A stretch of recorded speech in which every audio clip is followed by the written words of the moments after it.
Budget-friendly hotel sa Taipei na malapit lang sa Ximending Night Market at sa mga entrance at exit ng Ximen MRT. Tara, let's go! Welcome sa Airline in Ximen. Room rates dito start at 2,000 plus pesos a night lang.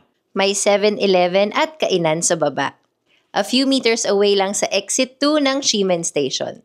Napakalapit sa mga kainan at shopping district. May maliit na desk na may coffee and tea amenities. May open storage, safe at mini ref.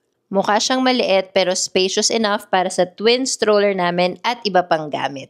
May 2 double bed, kasya ang 4 na adults. Na may kasamang power outlets at bedroom slippers. Na may malaking flat screen TV.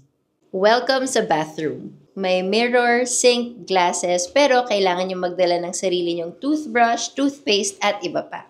Towels for 4 at good news mga ka-eats, meron silang bidet. Hot and cold shower at syempre shampoo and shower gel. Kaya kung may bala kayong mag-Taipei anytime soon mga ka-eats, i-book nyo na agad ang Airline in Ximen sa Klook. Huwag nyo kalilimutan gamitin yung code namin para maka-discount pa.